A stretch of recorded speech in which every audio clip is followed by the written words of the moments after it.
우리가 살아가면서 이 가짜에 익숙하다 보면은 진짜의 가치를 모르게 됩니다. 우리가 대표적으로 우리가 하나님이 우리에게 선물로 주신 그런 여러 가지 열매들이 있지 않습니까? 뭐 대표적으로 뭐 과일 같은 것들 이렇게 있는데 그 과일에서 느껴지는 그 단맛이 있잖아요. 그런데 그 과일에 하나님이 만들어 주신 원래 그 하나님이 우리에게 주신 건강하고 아름다운 그 재료에서 나는 맛보다 우리 흔히 이제 인공 감미료라고 하죠. 이제 사람이 공장에서 인위적으로 만들어내는 그런 감미료들이 우리 혀에 더 자극적으로 느껴지고 더 달게 느껴지죠. 통상적으로 그렇습니다. 그래서 우리 보통 뭐 그런 디저트류가 식탁에 같이 있으면 보통 이제 부모님들이 뭐라고 합니까? 아이들한테 이 사람이 만들어낸 인공 감미료로 범벅이 된 그거를 먼저 먹으면 과일 맛이 안 느껴지니까 과일을 먼저 먹고 나중에 뭐 초콜릿을 먹든 뭐 요즘 유행하는 두쫑쿠를 먹든 그걸 먹고 과일을 먹으면 당연히 과일 맛이 아예 안 느껴져요. 그런데 몸에는 실제로 뭐가 더 유익합니까? 하나님이 우리에게 자연적으로 주신 그 과일 그런 채소들이 우리에게 유익하겠죠. 그런데 안타깝게도 그거에 익숙해지다 보면 이 진짜 원래 하나님 우리에게 주신 것들 그런 과일들에 잘 손에 안 가게 되듯이 마찬가지로 우리 영혼도 마찬가지입니다. 우리 영혼에 진짜 유익한 것이 뭐냐? 뭐 유익한 정도가 아니라 우리 영혼의 가장 본질이고 생명이 삼위일체 하나님 아닙니까?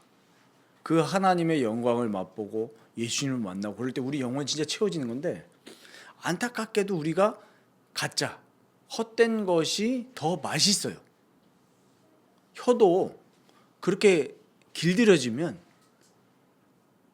진짜 우리 몸에 유익한 게 안 찾아진다니까요.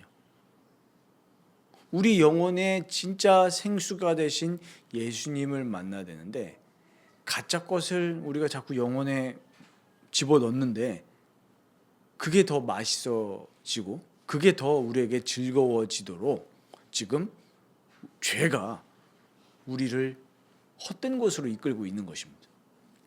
오늘 본문도 그렇거든요.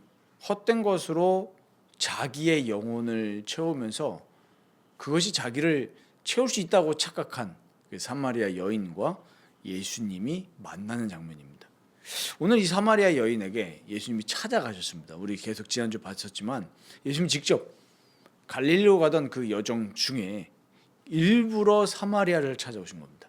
일부러 사마리아를 찾아오셔서 오늘 9절에는 안 나오지만 우리 지난주에 봤던 6절에 보면은 정오입니다. 이게 때가 제 6시가 정오.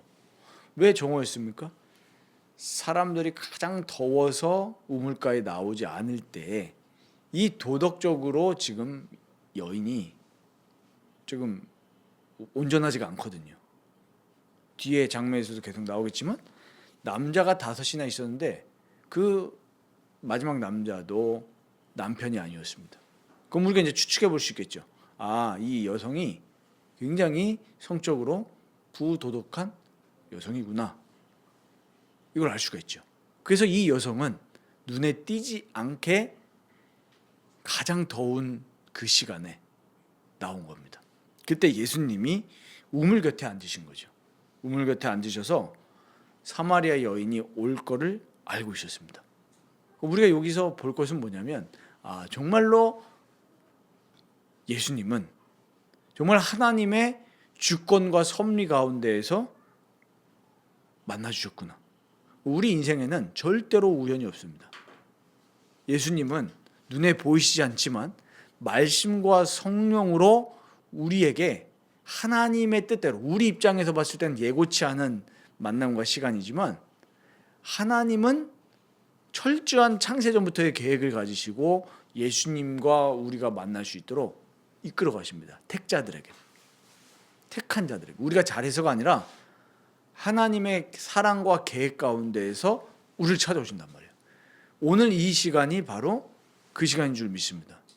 예수님은 우리에게 말씀과 성령으로 노크를 하세요. 그래서 예수님이 이 사마리아 여인에게 하나님이 택하신 그때에 예수님은 사마리아 여인의 마음을 놓고 하십니다. 뭐라고 하십니까? 물을 좀 달라 이렇게 말씀하셨습니다. 물을 좀 달라 여인에게. 그러니까 이 사마리아 여자가 대답하는 얘기가 9절부터 나옵니다. 근데 우리 8절에 보면 재밌어요. 왜 8절에 이 얘기가 나왔겠습니까? 이는 이런 지금 단어가 나오죠. 이는 물을 좀 달라고 한 그때 이유가 뭐냐면 제자들이 먹을 것을 사서 그 동네에 들어갔다. 그러니까 지금 우리가 뭘 딱 그림이 그려지죠? 누구밖에 없습니까? 사마리아 여자와 예수님 둘밖에 없습니다. 생각해 보십시오. 만약에 그 제자들이 동네에 들어가지 않았다면 이 제자들은 또 무슨 생각을 했겠습니까? 예수님이 왜 저 우리가 상종하지 않는 사마리아 여인과 대화를 하지? 별로 유익하지 않은 상황이에요. 그러니까 예수님은 그 모든 상황까지 다 정해 놓으시고 세팅해 놓으시고 이 사마리아 여인에게 말을 거십니다. 물을 달라고요. 물을 달라고 했는데 사마리아 여인의 반응은 어땠습니까? 어찌하여 당신이 유대인인데 사마리아 여자인 나에게 물을 달라고 하십니까? 그러니까 이 사마리아 여자가 보기에도 지금 예수님이 나에게 이 유대 남자가 나에게 지금 물을 달라고 하는 이 상황 자체가 사마리아 여인에게는 이해가 되지 않는 상황이에요. 유대인들이 사마리아 사람들을 배척을 하죠. 그리고 유대인 남성이에요. 남성이 여성에게 말을 건다는 것 자체가 그 당시에 굉장히 파격적인 거거든요.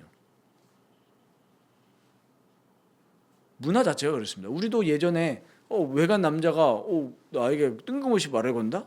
우리나라 유교 문화에서도 익숙치 않은 상황입니다. 그런데 우리가 여기서 봐야 될 건 뭐냐면 예수님이 말씀하신 그 10절을 우리는 지금 주목해야 됩니다. 예수님 뭐라고 하십니까? 예수께서 대답하여 이르시되, 그러니까 지금 사마리아 여인이 말했던 건 뭐예요? 당신이 나에게 물을 달라고 하는 것 자체가 지금 말이 안 되는 상황이지 않습니까? 그게 내포되어 있는 거죠. 유대인이 사마리아인과 상종하지 아니함이로라. 이 요한은 이렇게 기록을 해놨습니다. 근데 예수님은 동문서답을 하세요. 이렇게 우리가 상상할 수 있는 대답은 그렇지 않습니까? 왜 나에게 물을 달라 합니까? 이럴 때 내가 유대인 남자지만 내가 지금 긴 여정을 걸어왔기 때문에 너무 지치고 갈증이 난다. 그래서 할 수 없이 내가 그 어떤 문화적인 그런 창피함을 무릅쓰고, 왜냐면 지금 당신밖에 없으니까 내가 너무 갈증이 나서 물을 달라고 한 겁니다. 통상적으로 그렇게 지금 답변을 하셔야 되잖아요. 우리가 서로 간에 아는 사람들끼리도 이게 대화가 물 흐르듯이 가지 않으면 얘기하기 싫잖아요. 자꾸 딴 얘기하는데. 근데 예수님 지금 전혀 지금 맥락하고 안 맞는 답변을 하세요. 무슨 답변입니까? 너가 만일 하나님의 선물이라는 말이 나옵니다. 그리고 또 너에게 물을 좀 달라 하는 이가 누구인지를 알았더라면 너가 그에게 구했을 것이고 그가 생수를 내게 주었을 것이다. 지금 전혀 대화의 맥락과 맞지 않는 얘기를 하는 거잖아요. 아니 내가 갈증 나서 좀 물 좀 달라 했습니다. 이렇게 얘기하면 되는데 너가 뭔지 너가 물을 달라고 하는 사람이 누구인지 알았더라면 내가 너에게 생수를 줬을 것이다. 아니 자기가 물을 달라 해놓고 내가 너에게 생수를 줬을 것이다. 이 얘기한다는 것 자체가 지금 전혀 맥락하고 안 맞죠. 지금 그러면은 이 장면은 우리에게 뭘 말씀하는 겁니까? 지금 이 여자가 예수님을 못 알아본다는 사실을 우리에게 지금 말씀하고 있는 겁니다. 그거를 지금 우리에게 말씀하려고 이 지금 9절 10절이 있는 거예요. 예수님이 이걸 지금 조명하시는 거죠. 반문하시면서. 그러니까 이 사마리아 여자의 상태는 영적으로 맹인의 상태인 겁니다. 지금 사마리아 여인은 어떤 상태였습니까? 아주 갈급한 상태예요. 영혼이 너무나 갈급해요. 하나님을 만나지 못해서 갈급한 상태인데 그것을 헛된 다른 가짜 것으로 채우고 있었단 말이에요. 그게 뭐였습니까? 이 사람에게는 남자였던 거예요. 남자. 생각을 해보십시오. 너무나 마음이 공허해서 하나님을 만나지 못해서 내 심령이 정말 갈급한 것들을 왜 공허할까? 그 이유조차 모르고 다른 것으로 채우고 있었습니다. 기쁨을 다른 걸로 채우고 있었어요. 하나님을 만나야 되는 인간이, 하나님의 영광을 보면서 기뻐해야 되는 인간이 다른 것으로 지금 기뻐하면서 살아가고 있었습니다. 이 사람에겐 진짜 영혼의 생수가 필요한데 막상 그 메시아, 생수이신 예수님이 땅 앞에 나타났을 때 못 알아보는 겁니다. 진짜를 못 알아봐요. 왜요? 너무나 죄로 충만했기 때문에. 가짜 쾌락으로, 가짜 기쁨으로 가득 채워 있었기 때문에 진짜 우리에게 기쁨을 줄 수 있는 예수님을 지금 바로 앞에 두고 있는데도 못 알아보고 있는 거예요. 예수님 그 지적하시는 거죠. 내가 누구인 줄 알았더라면, 내가 하나님의 선물인데 내가 누구인 줄 알았더라면 나에게 생수를 너가 구했을 거다. 그러니까 우리가 진짜 예수님을 만나고 교제한다면 우리가 뭘 구하겠어요? 가짜 것을 구하지 않고 진짜 것을 구하겠죠. 예수님, 나에게 진짜 예수님 안에서 나오는 기쁨을 주십시오 라고 우리는 간구해야 되는데 신앙생활을 한다고 하면서도 뭘 구해요? 다른 걸 구하죠. 진짜 생수를 구하지 아니하고 세상에서 말하는 가짜 기쁨, 가짜 행복, 가짜 평안을 구합니다. 가짜 명예를 구해요. 예수님 줄 수가 없는 거죠.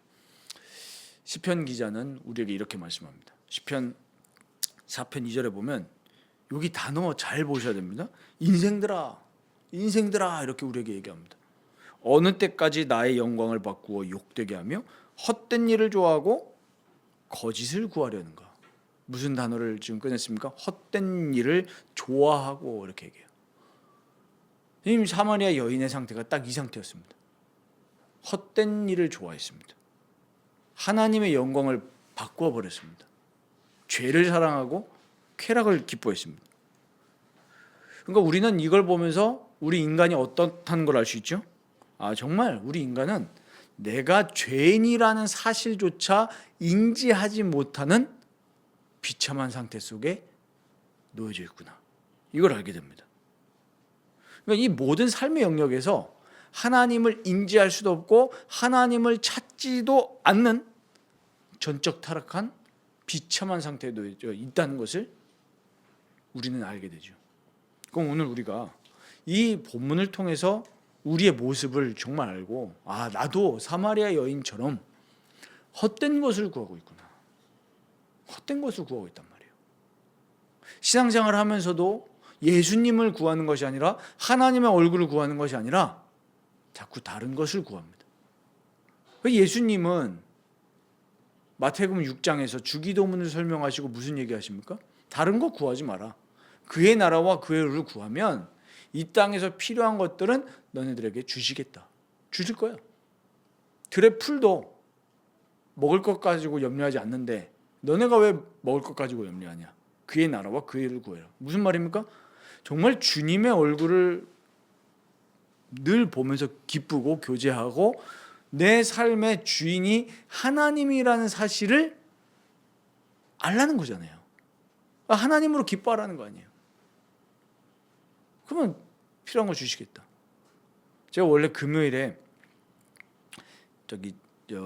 저희 처가댁을 가려고 했거든요. 제가 내일부터 편목 수업이 있기 때문에 여기 딸이 집에 있으니까 딸이 오랜 시간 집에 있으면 어렵겠다 싶어서 할머니 집에다가 내려놓고 오려고 했어요. 그런데 여러 가지 상황이 안 맞아서 못 데려줬죠. 그냥 뭐 혼자 있어봐라 컸으니까. 그런데 이제 저희 아들이 뭐라고 하는지 아십니까? 이제 저희 아내가 일이 끝나고 가야 되니까 저녁에 가야 되니까 그럼 저녁에 바로 가면은 이 아이들의 최대 관심사는 먹는 거거든요. 먹는 거. 먹어야 돼. 그런데 저희 아들이 뭐라고 하냐면은 그럼 바로 차로 저기 가면은 뭐 3-4시간 걸릴 텐데 밥은 어떻게 먹어? 이러는 거예요. 그래서 제가 어이가 없는 거죠. 아니 언아, 너희들은 그냥 차에 타면 돼. 먹는 거는 엄마 아빠가 알아서 먹여준다. 뭐 그 걱정을 자기가 왜 해요? 5살짜리가 알아서 먹여줘. 그래서 제가 그걸 딱 보면서 그때 순간적으로 딱 들었던 하나님께서 주신 생각이 뭐냐면 생각해 보니까 내 모습이 딱 얘 모습인 거예요. 이 미성년자 아이들을 부모는 정상적인 부모라면, 우리 인간 세계니까 정상적인 부모라면은 이 아이가 자기 앞가림을 할 수 있을까지 모든 사랑과 자기가 안 먹더라도 먹여주죠. 다 책임져 줍니다. 입는 거, 자는 거, 먹는 거, 공부하는 거. 조금 뭐 정도의 차이는 있을 수 있겠죠. 가정의 경제 상황에 따라서. 그런데 기본적인 거는 다 주잖아요. 근데 자기가 걱정을 왜 해요? 그걸 보면서 내 인생을 창조하시고 불러주시고 또 구원하시고 이끌어 가시는 게 하나님인데 우리는 하나님을 찾지 않는 거예요. 하나님을 찾지 않고 스스로 영적인 고아가 돼가지고 헛된 것을 구하면서 찾아다니는 거예요. 지금 이 사마리아 여인의 모습이 딱 그 모습입니다. 그러니까 갈급하잖아요. 진짜 생수를 먹지 못하고 지금 바닷물을 계속 먹는 거라니까요. 좋아 보이니까.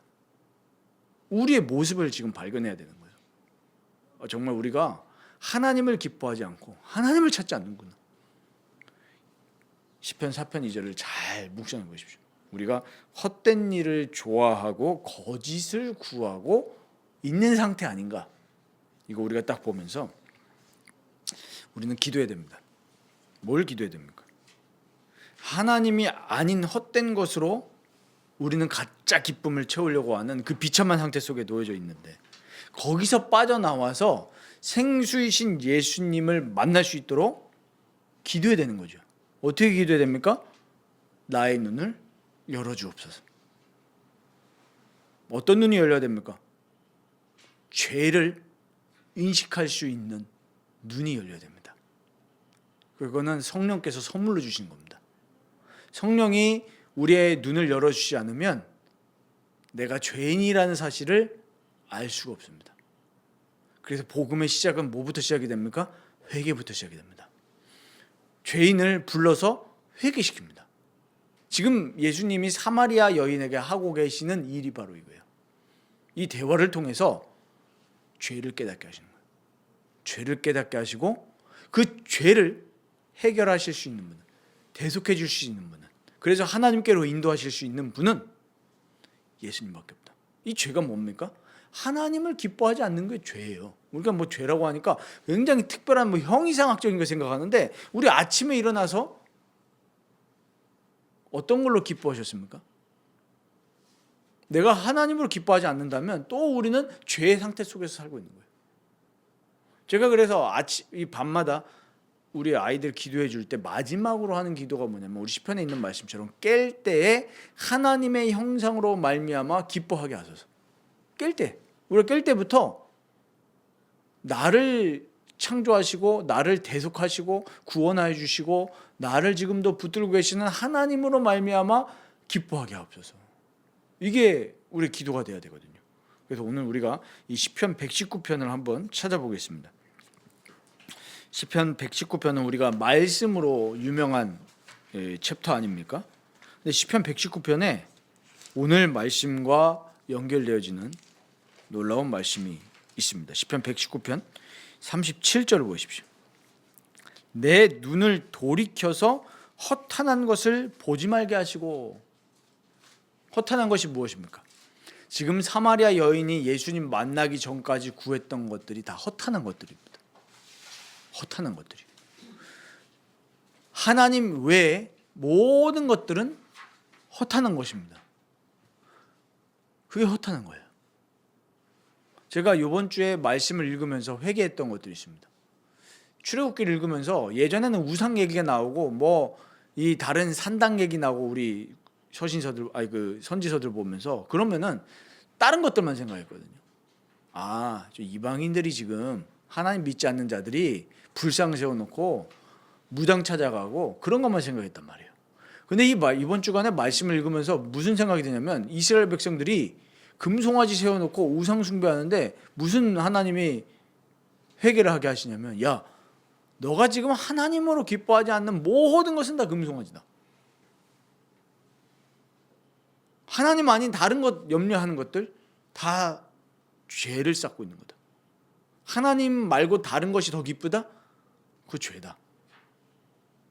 그게 허탄한 거예요. 그런데 세상은 우리에게 그거를 자꾸 자극을 시키죠. 허탄한 것이 하나님보다 더 커 보이도록 유혹합니다. 그래서 우리는 이렇게 기도해야 돼요. 이 말씀 그대로 기도하시면 됩니다. 내 눈을 돌이켜서 허탄한 것을 보지 말게 하시고 주의 길에서 나를 살아나게 하소서. 하나님 말씀 위에 서서 그 말씀이 나를 살리도록 기도하시기 바랍니다. 그 앞절 보십시오. 36절에 그러면 우리가 어떻게 기도해야 됩니까? 내 마음을 주의 증거들에게 향하게 도와주옵소서. 이렇게 기도해야 돼요. 그리고 내 마음이 탐욕으로 향하지 않도록 도와주옵소서. 우리는 이 말씀을 붙들고 그대로 기도하시면 됩니다. 이번 주에 혹시 암송하셨습니까? 주보에 써 있었던 시편 19편 7절에서 9절. 그거 보면 크게 6개의 주제거든요. 그런데 주의 율법이 어떻게 말하고 있습니까? 우리의 마음을 우리의 영혼을 소성시킨다고 그랬어요. 여호와의 율법이. 그리고 여호와의 교훈이 정직해서 우리의 마음을 기쁘게 한다고 했습니다. 그러니까 하나님의 말씀에 붙들리면, 오늘 이 설교 시간도 그렇습니다. 이 설교는 그리스도의 말씀을 선포하는 시간이거든요. 이 말씀이 우리의 영혼을 소성케 하고 우둔한 자를 지혜롭게 하고 우리의 마음을 기쁘게 하고, 이 여호와의 율법은 순결해서 우리의 눈을 밝게 한다고 그랬습니다. 그러니까 우리가 하나님 말씀에 계속 거하고 있으면 우리의 마음이 하나님께로 향하고 그리스도께로 향하고 성령님의 인도에 민감하게 됩니다. 근데 말씀이 없는 사람은 성령님이 이렇게 인도하시는데도 못 알아차리죠.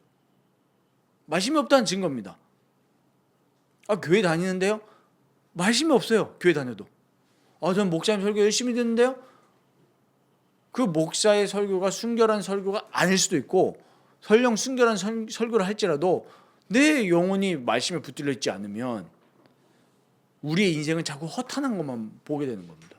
멸망의 길로 가는지도 모르는 거예요. 그래서 우리가 기도해야 되는 거죠. 성령께 이끌려서 이 그리스도의 말씀에 붙들려서 우리의 죄를 완전히 대속하시고 죄의 능력을 이기신 예수님이 내 마음에 충만해지면 우리는 그 허탄한 걸로 기뻐하는 죄를 이길 수 있단 말이죠. 죄라는 게 막 형이상학적인 것이 아니라 우리 마음에 실제하거든요. 우리 마음에 하나님으로 기뻐하지 않는 모든 것은 죄입니다. 하나님을 찾지 않는 거, 하나님으로 안정을 느끼지 않는 거 다 죄예요. 우리 순간순간 그 죄를 분별하고 주님께 나아가야 되죠. 그 순간순간 다른 걸로 안정을 느낀다니까요. 뭘로 안정을 느낍니까? 대표적으로 돈 아닙니까? 돈이에요. 돈이 내 계좌에 얼마가 찍혀 있냐? 그게 안정감을 느낍니다. 돈은 나쁜 것이 아닙니다. 근데 하나님으로 안정을 느끼지 않는다면 그 돈이 뭐가 되는 거예요? 죄악의 통로가 되는 거예요. 우리 잘 구분하셔야 됩니다. 우리가 이 관점을 갖고 있으면 헷갈리지 않아요. 뭐 이런 분들이 있죠. 목사님 투자를 해야 됩니까? 말아야 됩니까? 투자 자체는 나쁜 게 아니에요. 투기가 아니라면. 근데 문제는 뭐예요? 내가 하나님보다 그것이 더 기쁜 요소가 되면 그 죄가 되는 거죠. 자녀도 마찬가지 아닙니까? 하나님이 주신 선물인데 하나님으로 기뻐하는 것보다 내 자녀가 크는 게 너무 성공할 것 같아. 그걸로 내가 안정감을 느끼고 기뻐한다? 죄죠. 교회 와서도 마찬가지입니다. 우리가 교회 와가지고 정말 주님만 보이고 성령으로 하나가 돼가지고 성도 간에 교제하는 게 기쁨이 돼야 되는데 교회 왔는데 내 안정감이 뭐가 되면 그게 죄입니까? 사람 숫자가 많아 보이는 것이 안정감이 보면 죄가 되는 거죠. 목사들이 제일 빠질 수 있는 겁니다. 다윗이 그것 때문에 망한 거 아니에요. 안정감을 하나님으로부터 느껴야 되는데 백성의 숫자? 하나님은 징계하시죠. 그래서 오늘 우리는 진짜 우리에게 복이 무엇인지를 잘 알아야 됩니다. 예수님이 산상수훈에서 뭐라고 가르치십니까? 마태복음 5장 6절에 누가 복이 있다고요? 의에 줄이고 목이 마른 자가 복이 있다. 의에 줄이고 목 마르면 어떤 복을 주신다고 그랬어요? 배부르게 하실 것이다 했어요. 무엇으로 배부르게 하실 겁니까? 하나님의 의와 하나님 나라로 우리를 배부르게 하셔요. 그리스도 안에 주시는 기쁨과 만족으로 우리를 배부르게 하십니다. 그래서 우리는 늘 죄를 사랑하는 쪽으로 가지 않냐고, 정말 예수님으로 내가 기쁠 수 있도록 늘 하나님께 간구하시면 됩니다. 정말 내 눈을 열어주셔서 그리스도 안에 있는 기쁨이 세상에서 말하는 기쁨보다 더 크게 보일 수 있도록 주님 나를 붙들어 주시고 보호해 주시고 눈을 열어 주옵소서. 우리가 간구해야 될 것이 그거죠. 저도 이제 기도를 쭉 하면서 하나님께 기도하고 말씀 보면서 묵상하면서 기도하고 우리 성도님들이 주신 기도 제목 들면서 기도하는 가운데 기도 제목들이 쭉 있지 않습니까? 거기다가 항상 제가 또 추가해서 기도하는 기도가 있습니다. 하나님, 저를 비롯한 우리 모든 주의 백성들이 눈이 열려서 이 땅에서 잠깐 살아가는 동안 하나님 말씀이 우리의 최고 기쁨이 될 수 있도록 눈을 열어주옵소서. 우리의 이 행복한 시간이 말씀을 묵상하는 시간이 가장 행복한 시간이 될 수 있도록 그렇게 기도하거든요. 그래서 오늘 우리가 이 말씀을 정리를 하면서 우리 마음속에 뭘 담아야 되겠습니까? 정말 비참한 우리에게 절대적인 하나님의 시간표와 주권 가운데 찾아오셔가지고 내 죄가 무엇인지를 깨닫게 하시고 그리고 예수 그리스도로 말미암아 우리의 갈증을 채워주시는 예수님을 늘 만나고 또 예수님을 찬양하고 예수님께 감사의 고백을 올려드리시길 바랍니다. 우리의 늘 초점이 예수님을 알아보고 예수님과 교제하는 것에 초점이 놓여져 있으면 우리는 죄를 이길 수 있습니다. 이 사마리아 여인이 뒤에 장면에서 또 나오겠지만 예수님을 만나자마자 예수님이 그 눈을 열어주자마자 바로 내가 메시아를 만났다고 하면서 기쁨에 겨워서 마을로 뛰어갑니다. 그것이 우리의 모습이 되어지기를 원합니다. 정말 우리가 세상에 나아갈 때 그냥 나가는 것이 아니라 정말 예수님을 만난 그 감격과 감사와 기쁨으로 세상 속으로 나간다면 우리는 이전과 다른 정말 하나님의 영광에 붙들린 삶을 살아가게 될 줄로 믿습니다. 그래서 오늘 나왔던 성경 구절들, 시편 구절들 잘 기억하시면서 하나님 우리의 눈을 열어주옵소서. 내 눈을 열어서 주의 율법에서 놀라운 것을 보게 하시고 내 마음이 탐욕으로 세상 쾌락으로 향하는 것이 아니라 하나님으로 향하게 주옵소서. 하나님 안에서 정말 참된 기쁨을 누리게 하옵소서. 그렇게 우리가 기도하면서 나아간다면 하나님이 우리에게 주신 그 은혜를 우리가 하나님께 찬양과 영광으로 보답드리고 또 감사로 선행으로 그렇게 우리가 하나님께 영광을 돌려드리는 삶이 되어질 줄 믿습니다.